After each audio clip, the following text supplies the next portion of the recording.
Look 21.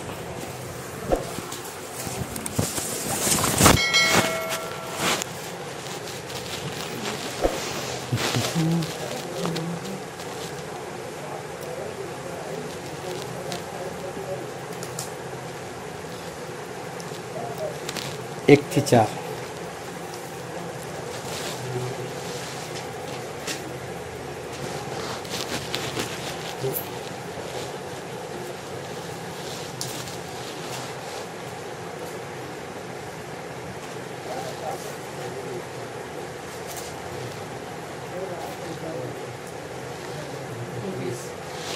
एक થી 4 5 નો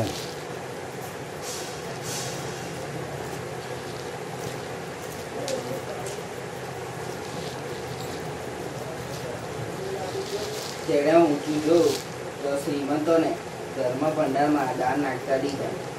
એક દરિદ્રી વિધવાને તેમાં 2 ડમરી નાખી તેણે દીધી.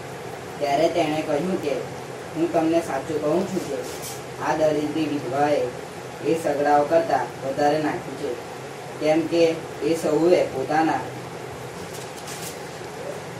વધારામાંથી દાનોમાં કંઈક નાખ્યું, પણ એણે પોતાની તંગીમાંથી પોતાની જે ઉપજીવિકા હતી તે બધી નાખી દીધી. જો આ ઈશ્વરનું વચન શું કહેવા માંગે છે કે એક જગ્યાએ ચર્ચની અંદર દાન નંખાતું હતું. જે બીનો ડબ્બો હશે કે પેટી હશે કે જે રીતે ત્યાંની વ્યવસ્થા હશે, તો પ્રભુ શું કંઈ બહુ જોડેલા હતા.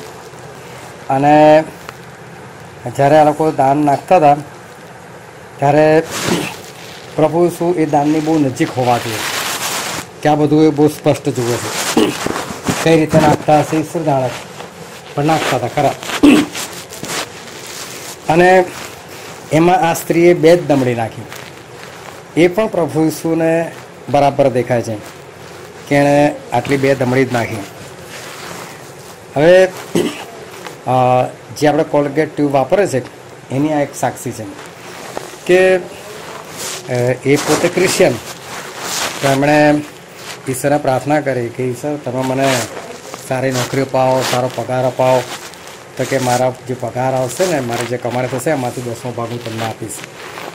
તો ઈશ્વરે એની સાથે વાત કરી કે હું તને નોકરી અપાવું, હું તને સારો પગાર અપાવ, પછી તું મને 10મો ભાગ આપે એવું નહીં, પણ કે તું જેટલું બી કમાય છે એમાંથી તું મને 10મો ભાગ આપ, અને એ 10મા ભાગને કારણે હું તને આશીર્વાદિત કરીશ. તો એ ભાઈએ એના જમાનાની અંદર જે બી કમાતા હશે એ પ્રમાણે એમણે 10મો ભાગ આપવાની શરૂઆત કરી. અને જેમ જેમ 10મો ભાગ આપતા ગયા એમ એમ ઈશ્વરનો આશીર્વાદ એમની પર આવતો ગયો. અને ધીરે ધીરે એ ભાઈએ ફેક્ટરી પણ નાખી, અને આજે આ કોલગેટ ફેક્ટરી એ બિલકુલ સફળ છે. અને આજે તમે જુઓ કે તમે વગેરેમાં કોલગેટ લેવા જાઓ ને તો લોકો પૂછે, તો સારી દુકાનમાં જાઓ, થોડી મોટી દુકાનમાં જાઓ તો લોકો પૂછે કઈ કોલગેટ લેવી છે એમ. એટલે એમાં પણ પાછી એટલી બધી બ્રાન્ડ હોય અને આપણે જે માગીએ એ મળે, પણ સસ્તાથી લઈને છેક મોંઘા સુધી બધી ટ્યુબ એની મળે છે. અને અત્યારે તો ઠીક છે, પણ વર્ષો પહેલાં તો સવાલ પૂછે કે તમે બ્રશ કરો છો કે કોલગેટ, અરે તમે દાંતણ કરો છો કે કોલગેટ કરો છો. એટલે ટૂથપેસ્ટ ઘસો છો એમ ના પૂછે, ને કઈ ટૂથપેસ્ટ વાપરો છો એ પણ ના કહે. ટૂથપેસ્ટ એટલે એનો બીજો અર્થ કોલગેટ. એટલે કોલગેટ એટલી હદે ફેમસ. અને આજની તારીખમાં પણ એવું છે કે કોલગેટ જે છે એ ફર્સ્ટ નંબર પર, અને બીજું કોઈ ગમે એટલા માર્કેટમાં આવે છે, લોકો ભલે વખાણતા હોય તો કોલગેટ જેવું કોઈ પણ ચાલતું નથી. તો 10મો ભાગ આપીને એ ભાઈ આ જગ્યા સુધી પહોંચી ગયા. ત્યારે ખબર નહીં મૂળ માલિક જીવતા હશે નહીં જીવતા હોય, મને કશું ખબર નથી, પણ 10મો ભાગ આપવાના કારણે એ આટલા બધા આશીર્વાદિત એ થયા.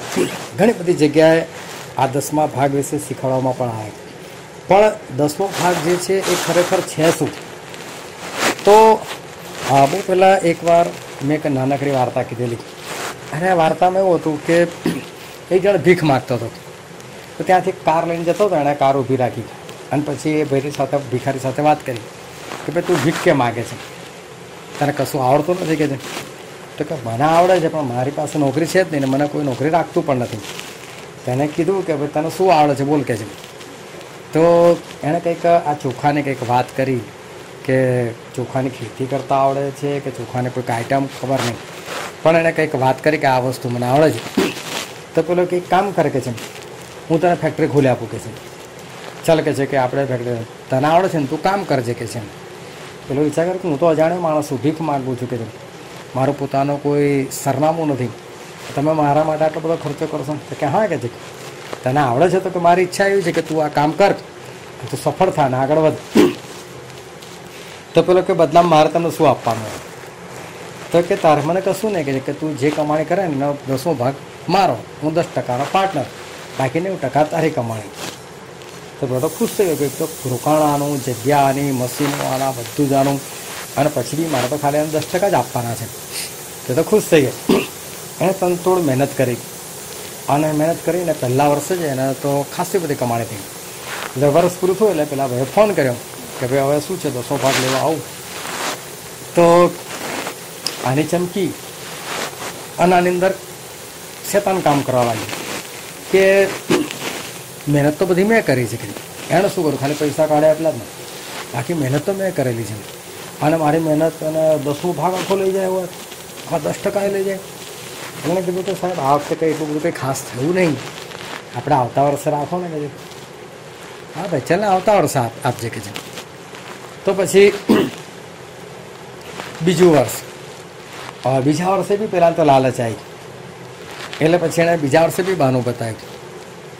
એટલે કે વાંધો નહીં કે છે ત્રીજા વર્ષે કે જ્યારે કમાણી થાય ત્યારે. તો ત્રીજું વર્ષ આવ્યું, ત્રીજા વર્ષે પણ પહેલાં એ બહાનું બતાવ્યું. પણ પછી શું થયું કે પેલા ત્રીજી વખત બહાનું બતાવ્યું ને એટલે પેલો અચાનક એકવાર જય ચડ્યો તારે ખબર પડી કે આની કમાણી તો જોરદાર છે, આ તો બધું સરસ ચાલે છે. એટલે પછી એણે એને કીધું કે ભાઈ કામ કર, હવે તું અહીંથી હટી જા, મને તારી જરૂર નથી, આ તો બધું મેં કરેલું છે અને મને તારી જરૂર નથી, તું અહીંથી નીકળી જાય. તો પેલો પગ પકડવા લાગ્યો કે ના આમ ફલાવો ઠીકરું. પણ જે કંઈ હતું એ પેલા માલિકનું હતું અને માલિક એને આટલા ઊંચે લઈ આવ્યો. બાકી તો ભિખારી હતો, જેની પાછળ આટલો બધો ખર્ચો ના કર્યો હતો તો આજે પણ ભીખ માગતો હતો. પણ જ્યારે એના માલિક આટલું બધું કરી અને 10મો ભાગ આપવા માટે જ્યારે તૈયાર ના થતો હોય, જે એના કરતાં વધારે એનો હક લાગે છે, છતાં પણ જો પેલો આપવા ના તૈયાર થતો હોય તો પછી જ્યારે એને ખબર પડે ત્યારે શું કરે? તો જ્યારે ઈશ્વરને ખબર પડે કે ભાઈ આ માણસ 10મો ભાગ નથી આપતો તો ઈશ્વર શું કરી શકે એમ. પણ અહીંયા 10મા ભાગની કોઈ વાત નથી કે 10મો ભાગ શું છે, પણ 10મો ભાગ ખરેખર શું છે કે ઈશ્વર માણસને જે શક્તિ આપે છે, જ્ઞાન આપે છે, બુદ્ધિ આપે છે, એને જે સાજાપણું આપે છે, એ બધાના કારણે એ નોકરી કરી શકે છે કે પછી પોતાનો ધંધો કરી શકે છે. બાકી જો ઈશ્વર ચાહે ને તો માણસને ખાટલામાં નાખી દે ને તો ખાટલા પરથી પેલો ઊભો જ ના થાય. એક દિવસ આખા 30 દિવસ એને ભલે એને જેટલી દવા લેવી એટલી દવા લઈ લે પણ કંઈ જ ના થાય. અને બને છે જેવું દુનિયાની અંદર કેટલી વાર ડૉક્ટર ના પાડે ભાઈ અમારા હાથમાં નથી, અને ઘણી વખત ડૉક્ટર એવું બી કહે છે કે ભાઈ તને મટી જવું જોઈએ, પણ ખબર છે તને કેમ નથી મળતું, બાકી બધું સારું છે, બધું તારા માટે જેટલું જરૂર છે બધું અમે કરી ચૂક્યા છે, પણ તને કેમ સારું નથી થતું ખબર નહીં. તો એવું નથી કે દવાથી સારું થઈ જાય કે ડૉક્ટરથી સારું થઈ જાય. જો ઈશ્વર ધારે ને તો માણસને ખાટલામાં નાખી દે ને તો એ કદી પણ ઊભો ના થાય. એટલે ઈશ્વર જે આપણી કમાણીમાંથી 10મો ભાગ કહે છે કે મારો છે એ તો કંઈ જ નથી એમ. અને આપણે જે 10મો ભાગ આપીએ છીએ એને શું છે, ઈશ્વર આપણને આપ્યું અને એમાંથી 10% પાછા આપણે ઈશ્વર આપીએ. જો પેલો માણસ ઈમાનદારથી 10મો ભાગ આપી દીધો તો પેલો તો ખરેખર 100%નો ભાગીદાર છે, બધું એનું જ છે. અને તો ખાલી જે એની આવડત છે એની મહેનત કરીએ જ તો એ તો એને પહેલાં એની પાસે આવડત હતી પણ ક્યાં કશું કરી શકતો હતો. કોઈક તો હોવું જોઈએ. એટલે હકીકતમાં તો કોઈ રાખે ને તો બે રીત રાખે, એક કામ કરજે 10% તારા 90% મારા, એ રીતે હોય. પણ આપણા ઈશ્વર બી આપણી પાસે ખાલી 10% જ માગે છે કે ભાઈ મારે તારી પાસે વધારે નથી જોઈતું, 10% મારા બસ, બાકીનું તું કરે. પણ એ 10% શું છે કે 10% જે આપણે કાઢે છે ને એ બી ઈશ્વરે આપણને જે આપેલું છે ને એમાંથી જ આપણે ઈશ્વરે પાછું આપેલું. એટલે ખરેખર તો આપણા 10%માં છે ને ઈશ્વરનો કોઈ રસ નથી અને આપણા 10%માં ઈશ્વરનો કોઈ ફાયદો બી થતો નથી. આ ખાલી એક ઈમાનદારીની વાત છે. બાકી આપણા 10% ઈશ્વરનું ગુજરાન ચાલે, કે આપણા 10% ઈશ્વરનું ઘર ચાલે, કે આપણા 10% કોઈ સેવકનું પણ ઘર ચાલે, આ બધી વસ્તુ અલગ છે. ઈશ્વર એમના સેવકોનું પૂરું કરવાનું જાણે છે, અને એમનું પોતાનું તો પૂરું કરવા માટે કંઈ જરૂર જ નથી. જ્યારે ઇઝરાયલમાં દુકાળ પડ્યો હતો ત્યારે એલિયાને કોણ 10% આપી જતું હતું? કાગડા ખાવાનું આપીને જતા હતા. અને એલિયાને ઈશ્વરે સારપતની વિધવા પાસે મોકલી દીધા. તો ત્યાં આગળ એનું પૂરું હતું. બાકી એમને કોણ 10મો ભાગ આપી જતું હતું? કોઈ નહોતું કે ભાઈ ચલો હું તને 10મો ભાગ આપું છું, તારું ગુજરાન ચાલશે, એવું નથી. એટલે ઈશ્વર તો એમના લોકોનું જે રીતે પૂરું કરવું એ રીતે પૂરું કરી શકે છે. એમાં એમને કોઈના 10મા ભાગની જરૂર નથી કે તમે મને 10મો ભાગ આપો તો હું મારા ફલાણા સેવકનું પૂરું કરું, કે એનું ગુજરાન ચલાવો, કે એનું ઘર ચલાવો. એવી ઈશ્વરને કંઈ નથી. ઈશ્વર ચાહે એ કામ કરી શકે છે એમના સેવકો માટે અને એમના પોતાના માટે. એટલે માટે આ બધા કશાની જરૂર ઈશ્વર નથી પડતી. પણ અહીંયા એક ખાસ ઘટના જે છે એ ખાસ ઘટના નોંધવામાં આવી. અને નોંધવામાં આવીને તો ત્યાં ઘણા બધા લોકો હતા અને ઘણા બધા લોકો પૈસા નાખતા હતા. અને લોકો આ કમસે કમ જે વિધવાએ 2 દમડી નાખીને એના કરતાં તો વધારે જ નાખતા હતા. તો પ્રભુ ઈસુએ એમાંથી કોઈને પણ પ્રોત્સાહન આપ્યું જ નહીં કે તમે લોકો આટલું બધું વધારે આપો છો, તમે વધારે પૈસા આપો છો એટલે તમારો બહુ સારો, તમારો આભાર, કે પછી તમને ઈશ્વર આશીર્વાદ આપશે, ફરાવ તો કશું જ નહીં. જેમ દુનિયાની અંદર ઉપદેશો થાય છે દશાંશ પર, દાન પર જે ઉપદેશો થાય છે કે તમે આપશો ને તમને આશીર્વાદ મળશે, નહીં તો તમારો આમ કરશે ને તેમ કરશે, ફલાણું મળશે, ઢીકણું મળશે, એવું કશું જ પ્રભુ ઈસુએ આ જગ્યા પર કોઈને પ્રોત્સાહન નથી આપ્યું. પરંતુ પ્રભુ ઈસુ પ્રોત્સાહન આપ્યું ને તો એક વિધવા સ્ત્રીને, અને એણે 2 દમડી નાખી. 2 દમડી શું આવે છે જ મને તો નથી ખબર. એ જમાનાનો ઇઝરાયલનો શું પૈસો હશે અને એની ખરેખરી કિંમત શું હશે એ આપણને કંઈ જ ખબર નથી. પણ જે રીતે લખેલું, જે ભાષામાં લખેલું છે એ રીતે એટલું આપણને ખબર પડે છે કે જે 2 દમડી જે છે ને એ કશું જ નથી. એનાથી મન નથી લાગતું કે એ જમાનામાં બી કશું આવતું હોય. કદાચ બહુ તો નાના છોકરાને કદાચ એકાદ ચોકલેટ આવતી હોય કે કોઈ પીપરમીન્ટ આવતું હોય, ખબર નહીં, પણ બહુ ઓછી બાબત હશે એની જે 2 દમડી. પરંતુ પ્રભુ શું જ્યારે એને જોવે છે ને તો પ્રભુ શું એકદમ બોલવા લાગ્યા કે બીજા બધા લોકોએ જે નાખ્યું ને એના કરતાં આ જે વિધવાએ નાખ્યું છે ને કે જેમ એ સૌથી વધારે નાખ્યું છે, કે એ સૌથી વધારે નાખ્યું. અને પછી એનું કારણ પણ આપ્યું. અને કારણ શું આવ્યું કે કેમ કે એ સહુએ પોતાના વધારામાંથી દાનમાં કંઈક નાખી દીધું. એટલે એ લોકોની પાસે જે વધારે છે એમાંથી કંઈ નાખે. વધારે છે એનો મતલબ શું કે માણસ પૈસા લઈને ઘરે આવે અને જેની સારી કમાણી છે ઘરે આવે ને ઘરે આવીને પછી બધો અંદાજ મારે કે ભાઈ મારે આટલા રૂપિયાના ઘઉં લાવવાના છે, આટલાના ચોખા લાવવાના છે, આટલાનું તેલ લાવવાનું છે, આટલું મારું લાઇટ બિલ આવશે, ફલાણું જેટલો બી ખર્ચો જે છે એ ખર્ચો એણે લખી નાખ્યો. અને પછી બી એણે ઉપરના ખર્ચ છે કે કદાચ કોઈ અચાનક ખર્ચો આવી ગયો, કદાચ કોઈનું લગ્ન આવી ગયું, કદાચ ઘરમાં કોઈની બીમારી આવી ગઈ, મારે દવાખાને જવું પડે, ફલાવટ જે બી એ બધા ખર્ચા એણે એડ કરી નાખ્યા. વધારાનું પણ યોજના પર એને મૂકી દીધું. ત્યાર પછી પણ એની પાસે પૈસા પડ્યા છે. એની કમાણી સારી, હજુ પણ એની પાસે પૈસા બચ્યા છે. સમજો કે એની પાસે હવે ખાલી બચત જ થાય એવા સમજો કે 1000-2000 રૂપિયા પડેલા છે. અને પછી એ જે વધારાના જે છે એમાંથી એણે કંઈક નાખ્યું. તેને કહે ભાઈ આ 2000 તો અમે બચત છે ને, ચલો 200 નાખી દેવા દો ને ભાઈ. એણે તો 200 નાખ્યા તો હજુ બી 1800 રૂપિયા તેની પાસે બચત જ છે. એટલે એણે તો શું કર્યું કે આખો બધો હિસાબ માર્યા. એણે પોતાના કોઈ ખર્ચા પર કાપ નથી મૂક્યો. પોતાની કોઈ પણ વસ્તુ છે એનાથી એ પાછો નથી હટ્યો. બસ મારી વસ્તુ આવી છે. પછી જે બચ્યા છે અને એ બચ્યા છે એ બી બધા નહીં, પણ એમાંથી બી અમુક ટકા એ નાખવા ચાહે છે. અને પ્રભુ શું કહે છે કે તમે લોકો જે લોકોએ બધાએ નાખ્યું છે પોતાના વધારામાંથી, એટલે પોતાનો ખર્ચો કાઢીને પછી જે પૈસા વધ્યા છે ને એ વધારામાંથી એ લોકોએ કંઈક નાખ્યું છે. પરંતુ પ્રભુ શું કહે છે, પણ એણે એટલે કે આ જે સ્ત્રી છે વિધવા, એણે પોતાની તંગીમાંથી પોતાની જે ઉપજીવિકા હતી તે બધી નાખી દીધી. એનો મતલબ એની પાસે તો ખાવાના જ વાંધા છે. 2 દમડીથી એનું ખાવાનું પણ પૂરું નહીં થાય. એટલે એનો તો મહિનો ચાલવાનો જ નથી. છેલ્લી 2 દમડી રહી હશે એની પાસે, એમાંથી એનું પોતાનું બી ગુજરાન ચાલવાનું. અને એણે બધું નાખી દીધું. એટલે રકમ જોવા જાઓ ને તો બહુ નાની છે 2 દમડી. પણ કમ્પેરિઝન કરીએ કે ભાઈ તમે તમારા ઘરે જશો તમારી પાસે કેટલું પડેલું છે. તમારા ઘરમાં કેટલું ભરેલું પડેલું છે, તમારા પર્સમાં કેટલું છે, તમારી તિજોરીમાં કેટલું છે, એ બધી બચત જોતાં એ લોકોએ જે નાખેલું છે તો બહુ ઓછું નાખેલું છે. પરંતુ આ સ્ત્રીની પાસે જો ઘરે જઈને જોવા જાય તો કશું જ બચ્યું નથી. હવે નથી ઘરે બચ્યું, નથી પોતાની પાસે બચ્યું. હવે તો એને પ્રોબ્લેમ એ છે કે એક તો આમ જ તંગીમાં જીવતી હતી, પૈસા જ નહોતા એની પાસે, આમાં જે મુશ્કેલીમાં જીવતી હતી ને હવે પાછું જે હતું એ પણ નાખી દીધું. હવે શું? હવેનો ગુજારો કઈ રીતે ચાલશે? હવે ઘરે જઈને ખાવાનું પણ કેવી રીતે બનાવશે? એને કદાચ ચા પી છે, ચા પણ કરી રીતે બનાવશે. એની પાસે કશું જ નથી બચ્યું. એણે પોતાની પાસે જે હતું એ બધું, અને પણ તંગીમાંથી એણે બધું એણે નાખી દીધું. અને પ્રભુ એ કહેવા માગે છે કે એણે બધું પોતાની ઉપજીવિકા જે હતી એ બધી ઉપજીવિકા એણે નાખી દીધી. અને એણે નાખી દીધી તો ઈશ્વર એવું કહેવા માગે છે કે એણે સૌથી વધારે એણે નાખ્યું. એણે ઓછું નથી નાખ્યું, સૌથી વધારે નાખ્યું.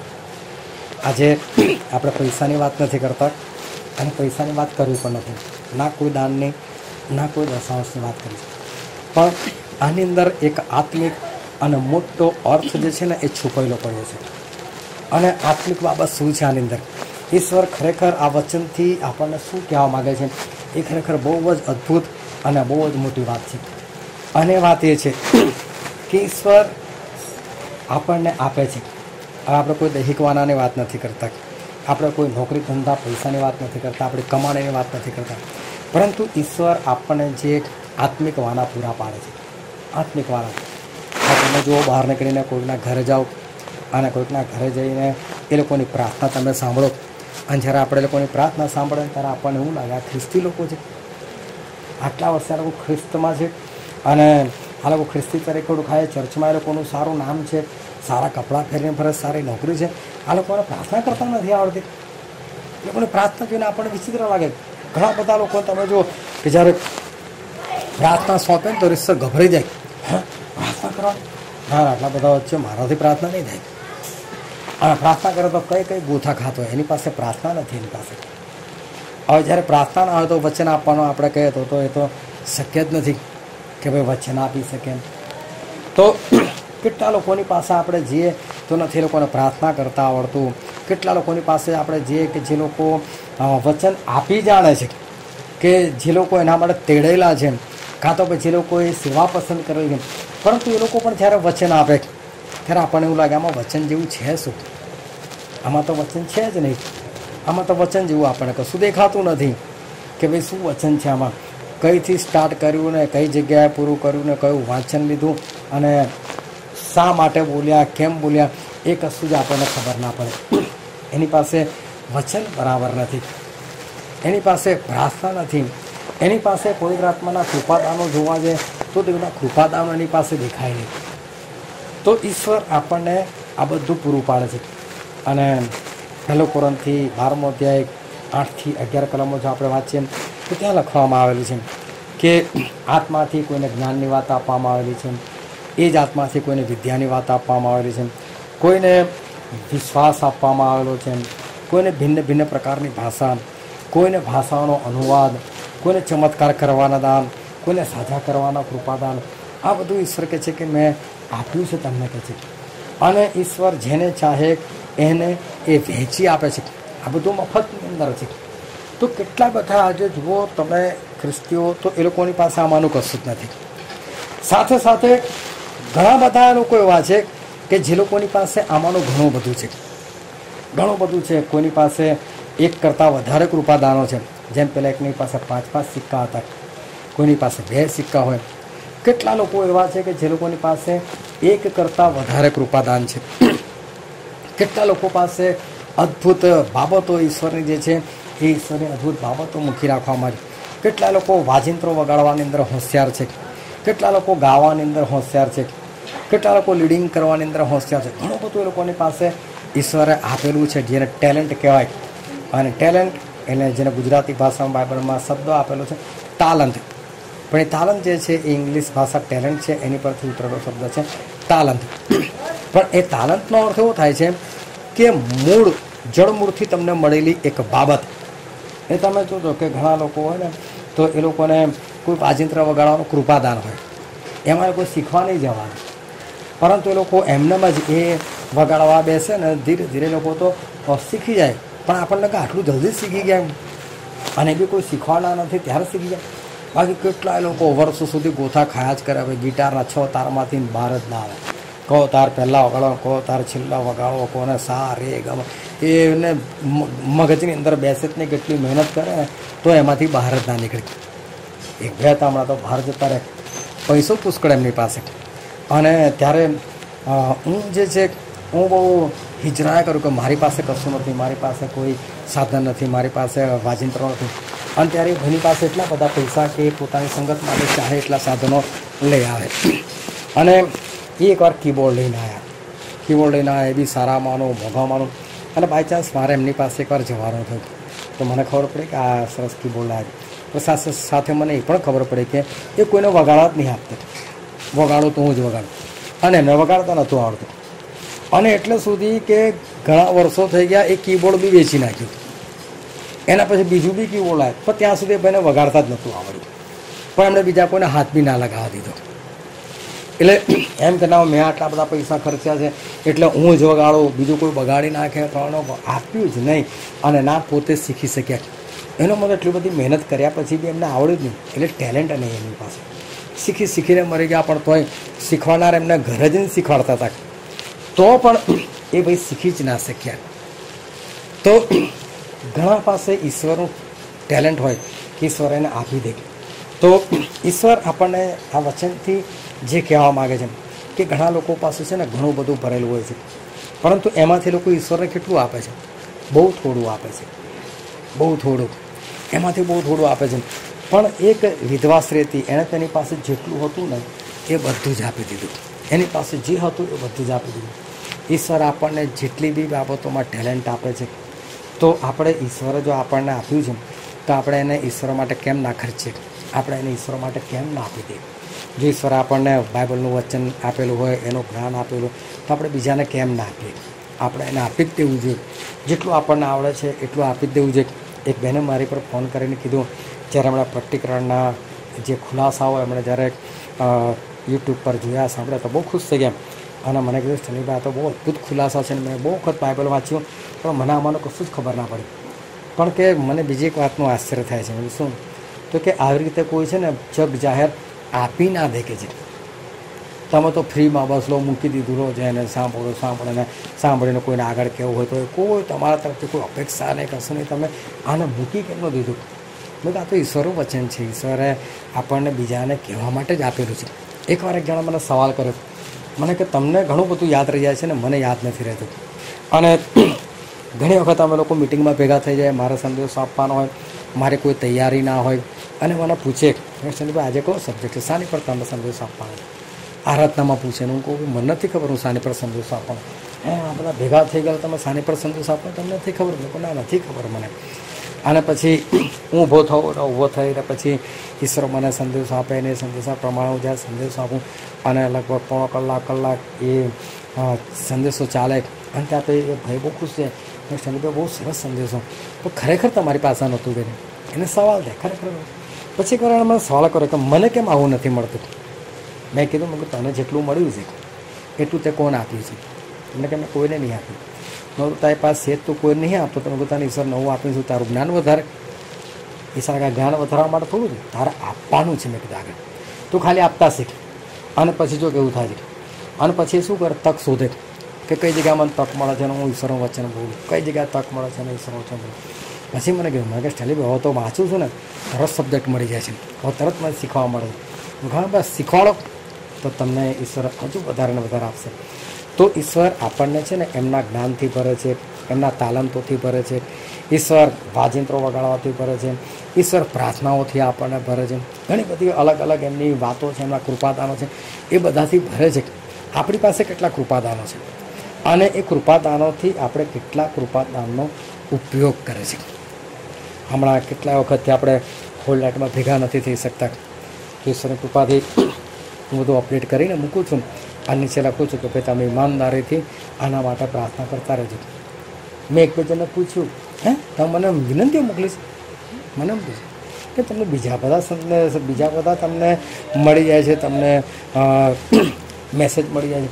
આ મેસેજ તમને નથી ખબર પડતી કે ભાઈ આ મેસેજ મેં મૂક્યો છે, પણ ખબર છે કે ભાઈ આટલી બધી વિનંતીઓ લઈને બેસીશું, ક્યારે પ્રાર્થના કરીશું, અને પોતાના મોજ શોખ હોય, પોતાની ઈચ્છા હોય એટલે ના કરી શકે. પણ પ્રાર્થના કરવાનું તમને કૃપાદાન છે, તમે પ્રાર્થના કરી શકો, તમે સારી રીતે કરી શકો. તો કેમ આપણે રોજ એના માટે પ્રાર્થના ના કરવી જોઈએ?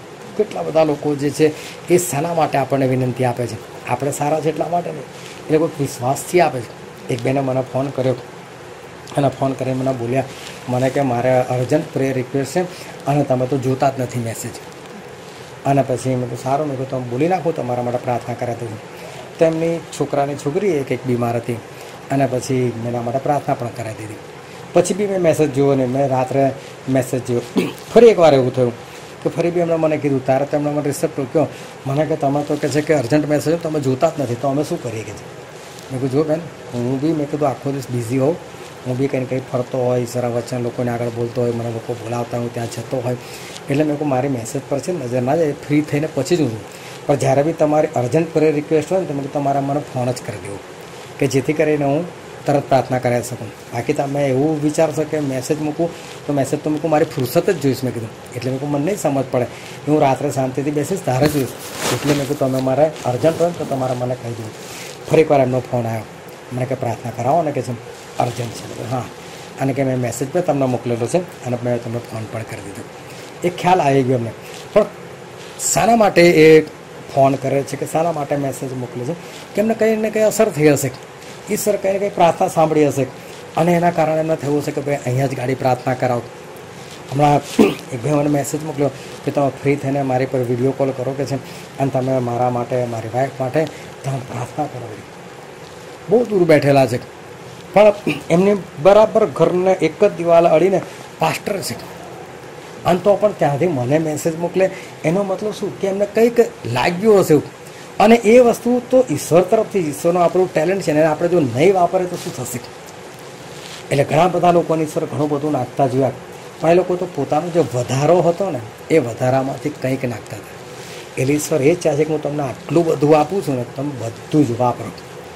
આ સ્ત્રી પાસે ભલે કદાચ એક કૃપાદાન હશે કે બે કૃપાદાન હશે, પણ એ ટોટલ વાપર્યું ઈશ્વરના માટે. એટલે ઈશ્વર આજે આપણને આ વચનથી શીખવાડવા માગે છે કે ઈશ્વર તમને જેટલું બી આપે છે ને એ બધું તમે વાપરો ઈશ્વર પાછળ. પૈસાની વાત નહીં, પણ જે ઈશ્વર આપણને ટેલેન્ટ આપે છે, જો વચનનો પૂર્ણ રીતે વપરાવો, જો પ્રાર્થનાનો પૂર્ણ રીતે પ્રાર્થના કરો, જે રીતે ઈશ્વર આપણને જેટલું બી આપે છે એમાંથી એક પણ વસ્તુ પાછળ ના રાખો.